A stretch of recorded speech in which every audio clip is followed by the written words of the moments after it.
Sekarang kita baca dulu firman Tuhan. Saya akan bahas menu hari ini, judulnya tuntutan Tuhan sederhana. Tahu nggak, Tuhan tuh nggak kepingin macam-macam dari hidup kita. Kita itu yang pintar buat rumit. Sebenarnya Tuhan itu sangat sederhana. Memang dia itu tak terselami hikmat-hikmatnya. Tapi Tuhan kita itu apa adanya. He's simpler than you think. Tuhan itu kalau ngomong ya, ya, ya. Tidak, ya tidak. Gak ada diantaranya. Ya dan amin namanya. Sebenarnya memahami firman itu juga gampang. Kalau hati kita tulus ya, hati kita bersih, gak perlu paham seluruh, kita akan alami setiap ayat yang kita baca. Ikut Tuhan itu paling mudah. Hidup yang susah, tapi Tuhannya itu gak membuat susah. Hidup memang sulit. Tapi karena kita punya Tuhan, segala sesuatu jauh lebih mudah. You know, you have a simple God. Hari ini, saya udah kenal Tuhan Yesus secara pribadi, lahir baru 33 tahun. Life-nya sekarang. Makin hari ya, saya merasa iman saya makin sederhana. Simple faith. Jangan jadi orang Kristen yang makin lama, makin kompleks. Enggak lah. Makin simple gitu loh. Nggak loreng-loreng, tidak kotak-kotak. Polos aja. Polos bukan bodoh, tetapi simple. Pure, murni. Saya maunya nggak banyak kok. Supaya saya tahu Tuhan nggak mau macam-macam di hidup saya. Kita aja yang menuntut diri terlalu berlebih. Aku harus bisa begini, aku harus beli ini, aku harus dapat ini, aku harus mencapai ini, itu. Padahal Tuhan tuh maunya gampang. Hari ini saya akan tunjukkan Tuhan maunya cuma itu saja. Simple sekali. Kita baca dulu yuk. Mika pasal 6 ayat 8 bunyinya, satu ayat saja. Hai manusia, telah diberitahukan kepadamu apa yang baik. Dan apakah yang dituntut Tuhan daripadamu? Selain berlaku adil, mencintai kesetiaan, dan hidup dengan rendah hati di hadapan Allahmu. Picture this. Bayangkan, saya kasih background story-nya. Kitab Mika itu adalah kitab Nabi. Nabi ini mengilustrasikan Tuhan seolah-olah Tuhan sedang berada di sebuah ruang pengadilan, tapi Tuhan didudukkan oleh umat Israel di kursi terdakwa. Mereka tuduh Tuhan yang bukan-bukan. Misalnya, miriplah sama kita ya nanti kalau saya sebutkan apa aja keluhan bangsa Israel. Susah ikut Tuhan. Jangan itu, jangan ini, semua dilarang. Berat.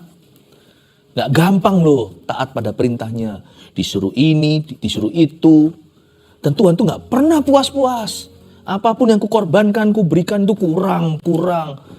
Selalu Tuhan lihat apa yang belum kuberikan. Dan kalau saya merasa sudah menyerahkan hidup saya semuanya itu pun Tuhan mau lebih dari itu. Tuhan itu kapan happy. Dan ini terus dilontarkan. Bayangkan Tuhan berkata tunggu sebentar. Dan Tuhan memberikan penjelasan. Kapan aku minta sesuatu berlebihan? Apakah aku telah jadi beban? Bukannya justru karena aku bebanmu jadi ringan. Aku minta apa sih dari kalian? Coba bayangkan ya. Aku minta apa dari kalian? Pernahkah aku nuntut yang bukan-bukan? Bukankah apapun yang kutuntut atasmu itu baik untukmu? Untuk dirimu. Jadi bayangin anak yang rusak, anak yang nakal, anak yang manja. Yang berkata, Papa ini sulit. Suruh aku belajar. Ya, nanti kalau aku belum bisa mata pelajaran ini, suruh aku les. Buat aku repot aja. Jadi aku gak ada waktu bermain atau lakukan apa yang aku inginkan. Lu nak tunggu, suruh belajarkan untuk masa depanmu sendiri. Bodoh pintar siapa yang tanggung kalau bukan dirimu. Suruh minum vitamin, suruh makan, suruh tidur, gak boleh HP-an. Kurangi screen time. Udah malam, tengah malam. Kenapa sih? Besok libur loh. Besok gak ada sekolah. Aku mau tidur, gak mau tidur, urusan papa, urusan saya. Ini negara bebas tahu. Nah, kalau kamu tidurnya itu larut-larut, gak sehat. Kamu masih muda, masih bertumbuh. Susah jadi orang tua. Yang jadi orang tua kan tahu ya kalau anaknya tidak mengerti untuk kebaikan mereka. Tuhan juga digituin soalnya sama kita. Ikut Tuhan itu sulit. Banyak larangannya. Ikut Tuhan itu berat. Ini gak boleh, itu gak boleh. Lalu Tuhan berkata, aku tidak pernah minta macam-macam dari hidupmu. Kamu yang macam-macam selalu. Artinya punya ambisi-ambisi yang bahkan aku tidak suruh. Siapa mempersulit hidupmu kalau bukan dirimu? Aku tidak pernah mempersulit hidupmu. Hai manusia, langsung Tuhan berbicara dengan wewenangnya. Bayangkan waktu itu yang jadi saksi di ruang pengadilan adalah gunung, bukit, alam semesta. Karena tidak ada orang yang bisa jadi setaranya Allah. Tuhan itu tidak punya sebaya.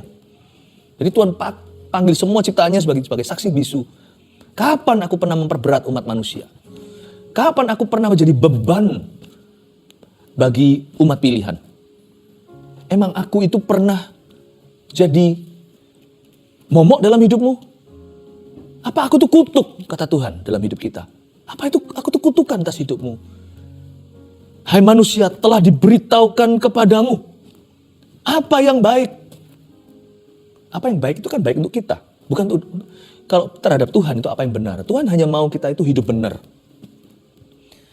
Apa yang baik yang Tuhan perintahkan? Itu untuk kita, Bapak, Ibu, Saudara, keluarga saat teduh bersama. Kalau Tuhan bilang jangan berzina, itu supaya kita punya pernikahan bahagia. Kalau Tuhan suruh kita pelihara hari Sabat, supaya kita di-charge, karena kita bukan hanya manusia jasmani, kita manusia rohani, jiwa kita pun bisa lelah. Kalau Tuhan bilang sama kita, jangan mencuri, itu supaya kita nanti lain kali masih punya pekerjaan, tidak dikeluarkan. Kalau Tuhan bilang sama kita jangan mengingini, itu kan supaya kita bisa nikmati secara maksimal apa yang kita miliki, nggak usah iri. Kalau kita jangan berdusta, supaya lain kali kalau kita ngomong itu dipercaya sama tetangga. Apa yang baik yang kutuntut padamu itu bukannya itu baik untukmu. Tuhan tuh nggak perlu apa-apa. Tuhan nggak makan dari kita, Tuhan nggak perlu uang kita. Kalau kita memberi persembahan itu dikelola sebaik-baiknya. Makanya setiap ministry pelayanan, gereja, pemerintah, semua harus mengelola kepercayaan yang diberikan oleh rakyat dan umat. Untuk disalurkan ke misi. Tuhan tuh nggak makan apa-apa dari kita, bener. Sorga ada nggak ada kita itu nggak ada bedanya loh. Beneran, malah justru sorga nggak ada kita itu jadi bersih, nggak kotor. Karena kita itu semuanya lihat, kita ini bawa apa kalau bukan kotoran. Kalau nggak ada kita, Tuhan Yesus nggak usah mati di kayu salib. Karena menebus kita orang berdosa. Tuhan itu perlu apa? Di sini di akhirat Tuhan tuh nggak perlu kita. Kita yang perlu Tuhan, tanpa Tuhan kita cilaka. Hai manusia, telah diberitahukan kepadamu apa yang baik. Dan apakah yang dituntut Tuhan daripadamu? Tuhan berkata, betul aku menuntutmu. Tapi aku tidak menuntutmu lebih dari 3 hal ini. Coba kita baca apa yang dituntut oleh Tuhan ya. Tuhan tidak menyangkali ketika dia panggil alam semesta untuk jadi saksi bisunya. Dia ngomong sama umat Israel. Apakah aku itu sudah jadi sampar atau jadi penyakit bagi kamu? Listen, aku Tuhan. Kamu tuh orang. Kita tuh gak setara. Jangan kau keterlaluan, kira-kira gitu ya. Tapi Tuhan gak marahnya emosi, Tuhan kasih mereka logika. Coba kamu pikirkan, siapa bisa berani bantah? Kapan aku pernah minta yang tidak baik dan tidak benar? Bukankah yang kutuntut padamu hanya 3? Tiada yang kutuntut daripadamu selain berlaku adil. Aku hanya minta kamu fair sama orang lain. Apakah itu berkelebihan? Apakah itu keberatan?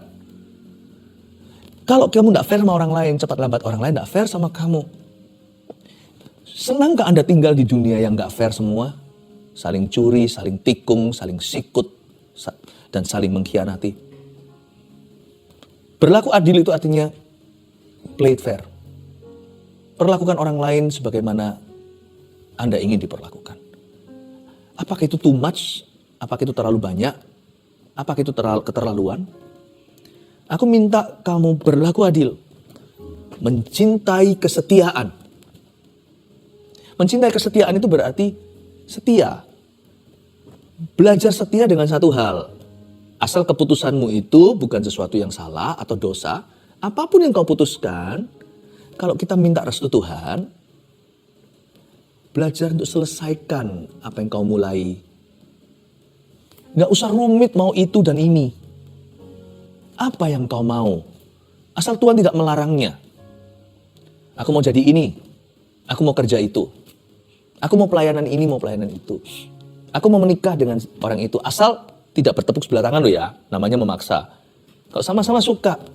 Dalam Tuhan tapi ya, itu juga kebaikanmu. Kalau di luar Tuhan timpang, nanti pasti anak-anaknya banyak yang tersesat jalan. Tuhan tidak mau kita mengambil keputusan gegabah yang tidak bertanggung jawab. Nanti akhirnya yang menderita bukan hanya Anda. Kalau beda imannya, jangankan Tuhan. Dunia aja tahu. Pernikahan seperti itu susah. Kecuali salah satu mesti kompromi. Dan biasanya anak Tuhan yang akan kompromi. Karena kita ini punya prinsip kebenaran. Yang tidak berprinsip dengan yang berprinsip, kalau menjadi satu dalam pernikahan, ya pasti akhirnya yang punya prinsip kompromi dulu. Jangan sampai itu terjadi. Kalau kamu mau menikah dengan siapa misalnya, mau jadi sama siapa, belajar setia. Belajar konsekuen jadi orang. Apa yang kau putuskan di hadapanku jangan pelin-pelan. Tuhan tuh sangat-sangat gentleman ya. Saya bisa bayangkan orangnya ya. Ngomong orangnya, Tuhan itu bukan orang, Allah kita itu nyata tapi dia tidak seperti manusia. Tapi kalau bayangkan dalam bahasa manusiawi, Tuhan itu orangnya gimana? Tuhan itu orangnya itu, kalau kita ngomong sama Tuhan ya, kita ngomong gitu, Tuhan akan nganggap serius. Tuhan tidak pernah mencurigai kata-kata kita. Apapun yang kita katakan pada dia, Tuhan pasti akan berkata, baiklah aku mendengarkanmu. Meskipun dia maha tahu, dia sangat respect our decision, keputusan kita. Lalu jangan setelah itu berkata, nggak jadi. Jangan gitu. Tuhan itu konsekuen. Apa yang dia katakan, ya dan amin. Dan Tuhan juga mengharapkan yang sama dari kita. Menuntut yang sama dari Anda dan saya. Kalau kita ngomong apa, jangan basa-basi. Jangan sampai kita ngomong tapi maksudnya lain. Hati dan mulut berbeda. Luar dalam tak sama. Makanya itu kalau saya lagi doa, kalau saya doa sendiri gitu ya, saya nggak asal bicara loh. Meskipun saya tidak perlu harus menata kata-kata saya. Doa itu bukan fasilida. Tapi kalau saya ngomong sama Tuhan, seperti kita ngomong sama seorang manusia pada umumnya. Jangan anggap karena Tuhan itu tidak kelihatan berarti dia tidak nyata. Bicara kepada Tuhan itu seperti bicara kepada seorang yang nyata. Waktu kita berdoa sekalipun tidak ada orang mendengar, pikirkan apa yang hendak kau katakan. Jangan asal bicara karena Tuhan itu mulia. Tuhan, aku mau melayanimu. Misalnya di bidang ini. Pikirkan dulu. Meskipun kita tetap bisa berkata, I'm sorry, kilaf tadi, tapi jangan sering-sering. Lama-lama hubungan itu jadi tidak ada kredibilitasnya dari sisimu. Belajar untuk tanggung jawab dengan perkataan sendiri. Mencintai kesetiaan itu belajar setia dengan perkataanmu. Belajar setia dengan keputusanmu. Belajar setia dengan pendapatmu. Belajar setia sekalipun Tuhan tidak kelihatan. Kalau kita doa harus beriman. Kita tahu bahwa dia mendengarkan. Belajar setia pada pendirian Anda. Cintai kesetiaan itu berarti belajar bertanggung jawab dengan apa yang kau katakan, apa yang kau mulai. Dan kalau kita memutuskan sesuatu, jangan berkata, apa, mana, lalu jangan menyangkali. Orang yang responsibel, cintai kesetiaan. Tapi di dalam bahasa Inggrisnya, mencintai kesetiaan itu bukan hanya kesetiaan, tapi bahasa Inggrisnya to love mercy. Jikalau berlaku adil tadi itu to do justly. Lakukan yang fair sama orang. Mencintai kesetiaan itu ada tambahan, to love mercy. Saya suka baca dalam 2 versi, jadi anak-anak muda khususnya kalau Anda masih punya kesempatan belajar bahasa lebih dari 1. It's okay. Bahasa induk jangan lupa. Dan kalau Anda punya bahasa daerah juga, jangan dilupakan. Itu kebanggaan. Tapi belajar bahasa lain. Waktu saya belajar bahasa lain, ini saling melengkapi dengan bahasa Indonesianya. Mencintai kesetiaan dalam bahasa Inggrisnya itu adalah bukan bicara soal faithfulness, tapi mercy. To love mercy itu artinya jadi orang itu yang suka bermurah hati sama orang lain, itu suka membantu, suka menolong. Bukan hanya harus membantu loh ya. Bukan hanya to give mercy, memberikan bala bantuan. Tapi to love mercy artinya suka memberi bala bantuan. Bukan hanya sebagai keharusan, itu sebagai sukacita. Aku tuh orangnya suka nolong orang lain. Suka berbagi, suka memberi, murah hati, gak perhitungan. Kadang-kadang memberi dari kelebihan. Bahkan kalau aku kekurangan pun aku bisa memberi dan berbagi dalam kekuranganku. Aku itu sudah sifat dasarnya suka memberi. Bukan berarti obral, bukan berarti boros ya. Kita tetap harus kelola sumber daya yang kita punya termasuk keuangan. Tetapi jangan pernah quit. Jangan pernah cuti menjadi seorang pemberi. Sekalipun yang kau beri, ku beri tidak seberapa. Never stop giving. Karena kita punya sifat like father, like son seperti Tuhan. Demikian pula umatnya. Anak itu akan meniru ayahnya. Buah gak jatuh jauh dari pohonnya. Allah kita itu murah hati dan suka memberi. Begitu pula umatnya. To love mercy. Apa yang kau mulai, selesaikan. Belajar konsekuen dengan komitmenmu. Jangan gonta-ganti. Lebih baik jangan komit dulu. Pikirkan dulu sebelum Anda membuat janji. Jangan seperti orang yang dikit-dikit, lupa janjinya. Ya. Nggak hanya itu, Anda selesaikan yang Anda mulai. Tapi waktu Anda mengejar visimu atau benar-benar melakukan bagian Anda, membangun hidupmu, Jangan lupakan kiri kananmu siapa yang bisa kau bantu. OTW, on the way ke situ. Seperti orang Samaria yang baik hati itu loh. Dia pergi kemana, dia ketemu orang yang lagi dirampok. Padahal musuh bebuyutan, mereka saling gak suka. Orang Samaria, orang Yahudi, orang Ibrani. Dia bantu dulu, taruh ke penginapan, dikasih duit berapa supaya orang di situ rawat dia sampai dia kembali. Kalau kurang nanti dia tambahin. Daripada seperti imam yang notabene pergi ke bait suci. Seperti orang Lewi yang kerja di bait Allah. Tapi jalan gitu, memang mereka mau ke situ pelayanan katanya. Tapi melihat orang yang dirampok habis-habisan di situ, dia pura-pura nggak tahu dan minggir ambil rute yang lain. Lalu dia pergi ke sana. Memang dia mau melakukan sesuatu mungkin yang berguna. Di seberang sana, nanti sampai di bait suci, dia mau ministry, mau melakukan pelayanan. Tetapi dalam perjalanan, dia mengabaikan banyak keperluan dan kebutuhan yang dia bisa isi demi Tuhan. Mungkin ada orang-orang lain yang membutuhkan, yang dia bisa jamah demi Kristus. Jangan jadi orang yang task oriented atau orientasinya hanya tugas. Tuhan suruh kita mencintai keadilan, itu artinya cinta komitmenmu, selesaikan itu. Tapi sembari kau jalan ke sana, belajar peka sama kebutuhan di kanan kirimu. Tuhan tidak pernah meminta sesuatu yang kita tidak punya. Tapi apa yang kita miliki dalam kelebihan maupun kekurangan selalu kita bisa berbagi karena kita anak Tuhan. Bukan karena kita kaya raya. Bukan karena kita itu punya banyak waktu. Bukan karena kita itu maha bisa. Bukan karena kita itu punya penuh talenta. Tapi karena sifat dasar kita, sifat Kristus. Saya mau bangun sesuatu, iya. Tapi sambil saya jalan ke sana, I love mercy. Saya akan cari-cari. Seperti orang yang suka cari-cari kesalahan orang gitu loh. Itu kan penyakitan. Tapi kita seperti orang yang cari-cari kebutuhan orang. Dapatkah hari ini Tuhan memakai hidupku untuk menjamah seseorang? Mungkin saya tidak bisa mengubah seluruh dunia. Saya tidak sebesar itu. Tapi Tuhan pakailah aku untuk mengubah dunia satu orang. Sembari aku menyelesaikan komitmenku. Jangan jadi orang yang berorientasi tugas saja. Tapi berorientasi manusia. People oriented. Kalau berorientasi tugas hanya mau sampai ke bait suci, bait Allah orang Lewi itu. Peka dengan sesamamu di sekelilingmu. I love showing mercy. Showing mercy gak tentu materi loh. Kadang-kadang ada orang yang sedih, kita bertanya, how are you bro? Kamu gak apa-apa ya? Itu menunjukkan perhatian.